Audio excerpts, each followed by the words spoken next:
ನಮಸ್ಕಾರ ಸ್ನೇಹಿತರೆ. ನಾನಿವತ್ತು ಬಂದಿರೋದು ಕಾಂತಾರ 2 ಅಂತ ಕನ್ನಡಿಗರ ಹೆಮ್ಮೆಯ ಚಿತ್ರದ ರಿವ್ಯೂನ ನಿಮಗೆ ಹೇಳೋಕೆ. ಮೊದಲನೇ ಒಬ್ಬ ಡಿಸ್ಕ್ಲೇಮರ್ ಕೊಡ್ತೀನಿ. ನಾನೊಬ್ಬ ಕೇರಳವರು. ನನಗೆ ಸ್ವಲ್ಪ ಕನ್ನಡ ಬರೋದು. ಅದರಿಂದ ಏನಾದರೂ ತಪ್ಪಾಗಿದ್ದರೆ ಕಮೆಂಟ್ ಮಾಡಿ, ಇಲ್ಲಾಂದರೆ ನನ್ನನ್ನು ಕ್ಷಮಿಸಿಬಿಡಿ. ಓಕೆ. ಸೊ ಕಾಂತಾರ 2 ಚಿತ್ರ ಇವತ್ತೇ ನೋಡ್ಕೊಂಡು ಬಂದಿದ್ದೆ. ಅನ್ಫಾರ್ಚುನೇಟ್ಲಿ ಮಲಯಾಳಂ ಡಬ್ಬಿಂಗ್ ನೋಡಿದೆ. ನಾನು ಇವಾಗ ಕೇರಳದಲ್ಲಿ ಇದ್ದೀನಿ. ಅದಕ್ಕೆ ಟ್ರಿವಾಂಡ್ರಮಲ್ಲಿ ಟಿಕೆಟ್ ಸಿಗ್ತಾನೆ ಇರಲಿಲ್ಲ, ಅಷ್ಟೊಂದು ರಶ್ ಇತ್ತು. ಆದರೂ ಹೆಂಗಾದರೂ ಬೇಗನೆ ನೋಡಬೇಕು ಅಂದ ನಾನು ಹೋಗಿ ನೋಡಿದೆ. ಮಲಯಾಳಂ ಡಬ್ಬಿಂಗ್ ಇತ್ತು. ಅದರಿಂದ ಒಂದು ಪ್ರಾಬ್ಲಮ್ ಅಂತ ಹೇಳೋಕ್ಕಾಗಲ್ಲ. ಚಿಕ್ಕ ವಿಷಯ ಏನು ಅಂದರೆ, ಕನ್ನಡಿಗರಿಗೆ ಅರ್ಥ ಆಗುವ ಆ ಒಂದು ಕರಾವಳಿ ಭಾಷೆ, ಅದರ ಬಗ್ಗೆ ನಾನು ಮಾತಾಡ್ತೀನಿ. ಮೊದಲೇ ಹ್ಯೂಮರ್, ಕನ್ನಡಿಗರಿಗೆ ಜಾಸ್ತಿ ಚೆನ್ನಾಗಿ ಅರ್ಥ ಆಗುವ ಒಂದು ಹ್ಯೂಮರ್ ಮತ್ತು ಅವರಿಗೆ ಪರಿಚಯ ಇರುವ ಆ್ಯಕ್ಟರ್ ಫೇಸಸ್ ಎಲ್ಲ ಸ್ವಲ್ಪ ಮಿಸ್ಸಿಂಗ್ ಇತ್ತು. ಡಿಸ್ಕನೆಕ್ಷನ್ ಫೀಲ್ ಆಯಿತು ಆಡಿಯನ್ಸ್ ಜೊತೆ. ಥಿಯೇಟರ್ ಫುಲ್ಲಿ ಪ್ಯಾಕ್ಡ್ ಇತ್ತು. ಯಾವುದೇ ಸೀಟು ಖಾಲಿ ಇರಲಿಲ್ಲ. ಎಲ್ಲರೂ ತುಂಬ ಎಂಜಾಯ್ ಮಾಡಿಕೊಂಡು ನೋಡಿದೆ. ಮತ್ತು ವಿಶ್ವಲ್ಸು ಹಾಲಿವುಡ್ಡಿಂದ ಹೆಚ್ಚಾಗಿರೋ ಥರ ಫೀಲ್ ಆಯಿತು. ನಿಜವಾಗ್ಲೂ ಹೇಳ್ತಾ ಇದ್ದೀನಿ, ನಾನು ಏನು ಎಕ್ಸಾಜರೇಟ್ ಮಾಡ್ತಾ ಇಲ್ಲ, ಅಷ್ಟು ಸಖತ್ತಾಗಿತ್ತು. ಮತ್ತು ಆ್ಯಕ್ಟಿಂಗು, ಬ್ಯಾಕ್ಗ್ರೌಂಡ್ ವಾಯ್ಸ್ ಎಲ್ಲ ಸೊಗಸಾಗಿತ್ತು. ತುಂಬ ಸಖತ್ತಾಗಿತ್ತು. ನೋಡಿಕೊಂಡೆ ಹಾಗೆ ಇರಬೇಕು. ಯಾವುದೇ ಫ್ರೇಮು ನೀವು ಸ್ಕ್ರೀನ್ಶಾಟ್ ತೊಗೊಂಡು ಹಾಗೆ ಹಾಕಿದ್ರು ಒಂದು ಫೋಟೋಗ್ರಾಫ್ ಥರ ಫೀಲ್ ಆಯಿತು. ಲೈಟಿಂಗ್ ಆಗಿರ್ಬೋದು, ಶ್ಯಾಡೋ ಆಗಿರ್ಬೋದು, ಆ ಕಾಡು, ಆ ಒಂದು ಗ್ರೀನರಿ ಎಲ್ಲ ತೋರಿಸಿರೋದು ತುಂಬ ಸಖತ್ತಾಗಿತ್ತು, ಚೆನ್ನಾಗಿತ್ತು. ಓಕೆ. ಮತ್ತು ಈ ಕಾಂತಾರ ಒಂದನೇ ಪಾರ್ಟಲ್ಲಿ ತೋರಿಸಿರುವ ಆ ಒಂದು ಕಥೆಯ ಕಂಟಿನ್ಯೂಷನ್ ಅಂತ ಹೇಳೋಕ್ಕಾಗಲ್ಲ, ಒಂದು ಪ್ರೀಕ್ವೆಲ್.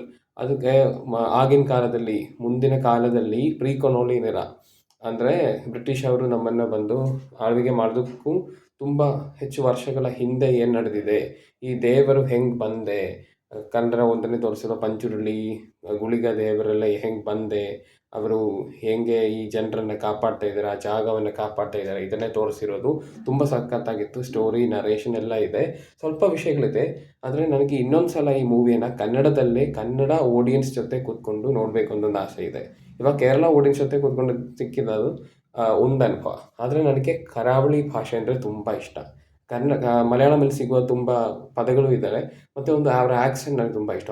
ಈ ದೇವರ ಜನರು, ಟ್ರೈಬಲ್ಸ್ ಮಾತಾಡೋದು ಒಂದು ಕರಾವಳಿ ಭಾಷೆ ನನಗೆ ತುಂಬ ಇಷ್ಟ. ಅದನ್ನು ಹಾಗೆ ಕೇಳಬೇಕು. ಮತ್ತು ರಾಜರೆಲ್ಲ ಮಾತಾಡೋ ಒಂದು ಫಾರ್ಮಲ್ ಕನ್ನಡ ಇದೆ, ಎರಡರಲ್ಲಿ ಬರೋ ಒಂದು ಕಾಂಟ್ರಾಸ್ಟ್ ಇದೆ. ಆ ಭಾಷೆ ಮಿಸ್ಸಿಂಗ್ ಆಯಿತು. ಅದು ನನಗೆ ತುಂಬ ಇಷ್ಟ ಇರೋ ಭಾಷೆ ಕನ್ನಡ. ಅದನ್ನು ಕೇಳಬೇಕು ಅಂತ ಆಸೆ ಇದೆ. ಇದನ್ನು ಬಿಟ್ಟರೆ ಕಲರ್ ಕಾಂಟ್ರಾಸ್ಟ್, ಕಾಸ್ಟ್ಯೂಮ್, ಡಿಸೈನ್ ಎಲ್ಲ ಸಖತ್ತಾಗಿತ್ತು.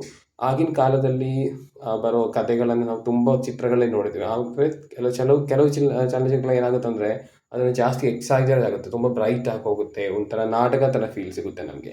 ಆದರೆ ಇದರಲ್ಲಿ ನಾವು ಹೇಗೆ ಮೂವ್ ಆಗುತ್ತೋ ಹಾಗೆ, ಅಂದರೆ ಈಗಿನ ಕಾಲದಲ್ಲಿ ಹೆಂಗೆ ಮನುಷ್ಯರು ಮೂವ್ ಆಗೋದು ಅದೇ. ಆದರೆ ಒಂದು ರಾಜಕಲೆ ಇದೆ, ಆ ಒಂದು ರಾಜಕೀಯದ ಸ್ಟೈಲ್ ಎಲ್ಲ ಇದೆ. ಅರಮನೆ ಮತ್ತು ಆಗಿನ ಆ ಒಂದು ಹಳ್ಳಿ ದೇಶ, ಅಲ್ಲಿರುವ ಅಂಗಡಿಗಳು, ಆ ಕಾಲದಲ್ಲಿ ಹೇಗೆ ಮಾರಾಟ ಮಾಡ್ತಾಯಿತ್ತು, ಇದೆಲ್ಲ ಕ್ಲಿಯರಾಗಿ ತೋರಿಸಿದ್ವಿ. ಅದ್ರ ಜೊತೆನೇ ಕಾಮಿಡಿನೂ ಈಗಿನ ಕಾಲದಲ್ಲಿರೋ ನಮಗೆ ಹೇಗೆ ಕನೆಕ್ಟ್ ಆಗ್ಬೋದು, ಅದು ಎಲ್ಲ ಸೇರಿಕೊಂಡು ತುಂಬ ಚೆನ್ನಾಗಿ ಮಾಡಿದ್ವಿ. ಹಾಲಿವುಡಲ್ಲೂ ಹೀಗೆ ಅಷ್ಟೊಂದು ರೂಟೆಡ್ ಆಗಿ ಮಾಡೋಕ್ಕಾಗುತ್ತೋ ಇಲ್ವೋ ಅಂತ ನನಗೆ ಗೊತ್ತಿಲ್ಲ. ಓಕೆ, ಬಾಲಿವುಡ್ಡಿಂದ ನಾನು ಜಾಸ್ತಿ ಎಕ್ಸ್ಪೆಕ್ಟ್ ಮಾಡ್ತಾ ಇಲ್ಲ ಆ ಥರ. ಸ್ಟಾರ್ಸಿಗೆ ಅಂದರೆ ಆ್ಯಕ್ಟರ್ಸ್ ಫೇಸಿಗೆ ಜಾಸ್ತಿ, ಮುಖಕ್ಕೆ ಜಾಸ್ತಿ ಇಂಪಾರ್ಟೆನ್ಸ್ ಕೊಡ್ತಾ ಇರೋದು. ಆದರೆ ನಾವು ಸೌತ್ ಇಂಡಿಯನ್ ಇಂಡಸ್ಟ್ರೀಸಲ್ಲಿ ಕತೆ ಮಣ್ಣು ಜೊತೆ ಸೇರಿಕೊಂಡು ಹಂಗೆ ರೂಟೆಡ್ ಆಗಿದೆ ಅಂತ ಹೇಳ್ಬೋದು. ಕರೆಕ್ಟಾಗಿ ಹೇಳಿದೆ ಗೊತ್ತಿಲ್ಲ ಇಡಿಯಮ್ನ ಕನ್ನಡದಲ್ಲಿ. ಹಾಗೆ ಇವಾಗ ಏನು ಹೇಳೋಕ್ಕಾಗುತ್ತೆ ಅಂದರೆ, ಒಂದು ಮಸ್ಟ್ ವಾಚ್ ಫಿಲಿಮ್ ಇದೆ. ಫಸ್ಟಿಂದ ಒಂದು 50-60% ಹೆಚ್ಚಾಗಿದೆ ಬಡ್ಜೆಟ್ ಕೂಡ. ಮತ್ತು ಅದರಿಂದ ಆ್ಯಕ್ಟಿಂಗ್, ಪ್ರತಿಯೊಂದು ಫ್ರೇಮಲ್ಲೂ ನಮಗೆ ಆ ಬಡ್ಜೆಟ್ ಹೇಗೆ ಬಳಸಿರೋದು, ಕರೆಕ್ಟಾಗಿ ಉಪಯೋಗಿಸಿರೋದು ಅಂತ ನಾವು ನೋಡ್ಬೋದು. ಓಕೆ. ಮತ್ತು ಆ್ಯಕ್ಟರ್ಸ್ನ ವಿಷಯ ಹೇಳಿದರೆ, ರಿಷಬ್ ಶೆಟ್ಟಿ ಮತ್ತು ಜೊತೆ ಇರೋರ ಎಲ್ಲರ ಹೆಸರು ನನಗೆ ನೆನಪಿಲ್ಲ. ಆದರೆ ಲೀಡ್ ಆ್ಯಕ್ಟರ್ಸ್ ಆಗಿರ್ಬೋದು, ಮತ್ತು ಮಲಯಾಳಂನಿಂದ ಒಬ್ಬ ಆ್ಯಕ್ಟರ್ ಒಂದು ವಿಲ್ಲನ್ ಆಗಿ ಬರ್ತಾಯಿದ್ದಾರೆ, ಒಬ್ಬ ಯಾರಂತ ಹೇಳ್ತಾ ಇಲ್ಲ. ಮತ್ತು ಒಂದು ಕಿಂಗ್ ರೋಲಲ್ಲಿ ಬರುವ ಒಬ್ಬ, ಒಂದು ಯುವರಾಜನಾಗಿ ಬರುವ ಒಂದು ಪರ್ಸನ್, ಅವರ ಕಿರೀಟ ನನಗೆ ತುಂಬ ಇಷ್ಟ ಆಯಿತು. ಆ ಕಾಸ್ಟ್ಯೂಮ್ ಡಿಸೈನ್ ನಾನು ಮೈಂಡಲ್ಲಿ ಹೇಗೆ ಈ ಆಗಿನ ಕಾಲ ಇಮ್ಯಾಜಿನ್ ಮಾಡ್ತೀಯೋ ಹಾಗೆ ಅವರು ಡೆಪಿಕ್ಟ್ ಮಾಡಿದರು. ನನ್ನ ಒಂದು ರಿಕ್ವೆಸ್ಟ್ ರಿಷಬ್ ಶೆಟ್ಟಿಯವರ ಕಡೆ ಏನು ಅಂದರೆ, ಈ ಹಂಪಿಯ ಇತಿಹಾಸ, ನಾನು ಹಂಪಿಯನ್ನು ಹೋಗಿ ನೋಡಿ ತುಂಬ ಫೀಲ್ ಆಯಿತು ನನಗೆ. ಅಲ್ಲಿ ಎಲ್ಲ ಒಡೆದೋಗಿರೋದು ಎಲ್ಲ ನೋಡಿ. ಸೊ ಹಂಪಿಯ ಇತಿಹಾಸ, ನಿಮ್ಮ ಕದಂಬರ ಅದು ಅರಮನೆ, ಅವರ ರಾಜಕೀಯ ಜಾಗ, ಅವರ ಒಂದು ಕ್ಯಾಪಿಟಲ್ ಎಲ್ಲ ಚೆನ್ನಾಗಿ ತೋರಿಸಿ, ಅವರ ಸಿಟೀಸು, ಬಾದಾಮಿ, ಈ ಥರದ ಕನ್ನಡ ಹಿಸ್ಟ್ರಿಯನ್ನು ಸ್ವಲ್ಪ ಇನ್ಕಾರ್ಪೊರೇಟ್ ಮಾಡಿಬಿಟ್ಟು ಮುಂದಿನ ಪಾರ್ಟ್ಸನ್ನು ಚೆನ್ನಾಗಿ ಮಾಡಿದರೆ ಇನ್ನೂ ಸಖತ್ತಾಗಿರುತ್ತೆ. ಕತೆ, ಅದರ ಬಗ್ಗೆ ಇರುವ ಸ್ವಲ್ಪ ಚಿಕ್ಕ ಚಿಕ್ಕ ಪುಟ್ಟ ಫ್ಲೋಸು ಅದು ಬೆಟರ್ ಮಾಡ್ಬೋದು. ಸ್ವಲ್ಪ ಕ್ರಿಟಿಸಿಸಮ್ ಮತ್ತು ಓವರಾಲ್ ಆಗಿರೋ ಒಂದು ಅನಲೈಸಿಸ್ ಆಗಿ ಇನ್ನೊಂದು ವೀಡಿಯೋ ಹಾಕ್ತೀನಿ. ಯಾಕಂದರೆ ಒಂದು 2, 3 ಸಲ ನೋಡೋಕ್ಕಷ್ಟು ಇದೆ ಚಿತ್ರದಲ್ಲಿ. ಅಷ್ಟು ಚೆನ್ನಾಗಿ ಮಾಡಿರೋದ್ರಿಂದ ಮ್ಯೂಸಿಕ್ ಆಗಿರ್ಬೋದು, ಪುಟ್ಟ ಪುಟ್ಟ ಕಥೆಗಳು, ಅವರ ದೇವರ ಗಣಗಳ ಕಥೆಗಳು, ಅವರ ಮಿಥಾಲಜಿಕಲ್ ಹಿಂದೂ ಸ್ಟೋರೀಸ್ ಇದೆ. ಮಿಥಾಲಜಿ ಅಂತ ಹೇಳೋಕ್ಕಾಗಲ್ಲ, ನಮ್ಮ ನಂಬಿಕೆ ಇದೆ. ಸೊ ಅದಕ್ಕೆ ಹೇಗೆ ಕನೆಕ್ಟ್ ಆಗಿರೋದು ಅದೆಲ್ಲ ಸೇರಿಕೊಂಡು ಇನ್ನೊಂದು ವೀಡಿಯೋ ಹಾಕಬೇಕು ಅಂತ ಆಸೆ ಇದೆ. ನಿಮ್ಮೆಲ್ಲರ ಆಶೀರ್ವಾದ ಇದ್ದರೆ ಅದು ನಾವು ಆಗ್ಬೋದು ಅಂತ ಅನಿಸ್ತಾ ಇದ್ದೀನಿ. ಸೊ ಇನ್ನೊಂದು ಸಲ ಮುಂದಿನ ವಾರ ಇಲ್ಲದೆ ಯಾವಾಗ ಗೊತ್ತಿಲ್ಲ, ಬೇಗನೆ ಥಿಯೇಟ್ರಿಂದ ಹೋಗೋಕ್ಕೆ ಮುಂಚೆ ಹೋಗಿ ಕನ್ನಡಿಗರ ಜೊತೆನೇ ಕೂತ್ಕೊಂಡು ಈ ಫಿಲಿಮ್ನ ನೋಡಬೇಕು ಅಂತ ನನ್ನ ಆಸೆ. ಆದರೆ ನನಗೆ ಟಿಕೆಟ್ ಸಿಕ್ಕಲಿಲ್ಲದ್ರೂ ಪರವಾಗಿಲ್ಲ. ನೀವು ಕನ್ನಡಿಗರು ಈ ವಿಡಿಯೋನ ವಾಚ್ ಮಾಡ್ತಾ ಇದ್ದರೆ ಒಂದು ವಿಷಯ ಅಂದ್ಕೊಳ್ಳಿ, ಈ ಚಿತ್ರವನ್ನು ಯಾವುದೇ ಕಾರಣಕ್ಕೂ ಥಿಯೇಟ್ರಿಂದ ಬೇಗ ಹೋಗೋಕ್ಕೆ ಹಾಗೆ ಮಾಡಬೇಡಿ. ದಯವಿಟ್ಟು ಎಲ್ಲರೂ ಈ ಚಿತ್ರವನ್ನು ಹೋಗಿ ನೋಡಿ ಸಕ್ಸಸ್ ಮಾಡಬೇಡಿ. ಓಕೆ, ಯಾಕಂದರೆ ಅಷ್ಟು ಎಫರ್ಟ್ ಆಗಿದ್ದರೆ ಇದರ ಹಿಂದೆ ಕೆಲಸ ಮಾಡಿರೋರು ತುಂಬ ಎಫರ್ಟ್ ಆಗಿದ್ದಾರೆ.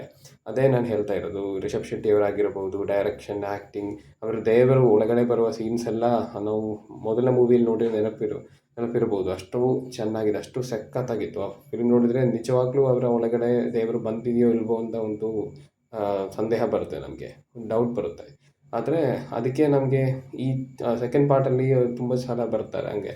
ಅದನ್ನು ನೋಡಿದರೆ ಆ ಕಥೆ ಜೊತೆ ಆ ಫೈಟ್ ಸೀನ್ಸ್ ಆಗಿರ್ಬೋದು, ಇಂಟರ್ವಲ್ ಸೀನ್ ಆಗಿರ್ಬೋದು, ಮತ್ತು ಅವರು ಕಾಡೊಳಗಡೆ ಸೆಟ್ ಮಾಡಿರೋ ಕೆಲವು ವಿಷಯಗಳಾಗಿರ್ಬೋದು, ಎಲ್ಲ ನೋಡಿದರೆ ನಮಗೆ ಒಂಥರ ಫೀಲ್ ಆಗುತ್ತೆ. ಗೂಸ್ಬಂಪ್ಸ್ ಕೆಳಗಡೆ ಹೋಗೋದೇ ಇಲ್ಲ, ಹಾಗೆ ಕಂಟಿನ್ಯೂ ಆಗೋ ಥರ ಫೀಲ್ ಆಗುತ್ತೆ. ಸೊ ನಾನು ಹೇಳಿರೋ ರಿವ್ಯೂ ನಿಮಗೆ ಚಿತ್ರ ಬಗ್ಗೆ ಒಂದು ಐಡಿಯಾ ಕೊಟ್ಟಿದೆ ಅಂತ ನಾನು ಅಂದ್ಕೊಳ್ತೀನಿ. ನಾನು ಕನ್ನಡದಲ್ಲಿ ಏನಾದರೂ ತಪ್ಪಾಗಿದ್ದರೆ ದಯವಿಟ್ಟು ಕ್ಷಮಿಸಿಬಿಡಿ. ನಾನು ತುಂಬ ದಿನಗಳ ಆಲ್ಮೋಸ್ಟ್ ಒಂದು 9 ಮಂತ್ಸ್ ಆದಮೇಲೆ ಕನ್ನಡ ಹೀಗೆ ಫ್ಲೂಯೆಂಟಾಗಿ ಮಾತಾಡೋದು, ಸ್ಪೀಡಲ್ಲಿ ಮಾತಾಡೋದು, ಫ್ಲೂಯೆಂಟ್ ಅಂತ ಹೇಳೋಕ್ಕಾಗಲ್ಲ. ಸೊ ದಯವಿಟ್ಟು ಎಲ್ಲರೂ ಈ ಚಿತ್ರವನ್ನು ಹೋಗಿ ನೋಡಿ. ಈ ಚಿತ್ರ ಬಗ್ಗೆನೇ ಇನ್ನೊಂದು ವೀಡಿಯೋ ಹಾಕಬೇಕು ಅಂತ ನನ್ನ ಆಸೆ. ಅದು ಹಂಗೆ ಆಗಲಿ ಅಂತ ನಾನು ಆಶಿಸ್ತೀನಿ. ಸರಿ, ಥ್ಯಾಂಕ್ ಯು ಸೋ ಮಚ್. ಧನ್ಯವಾದಗಳು.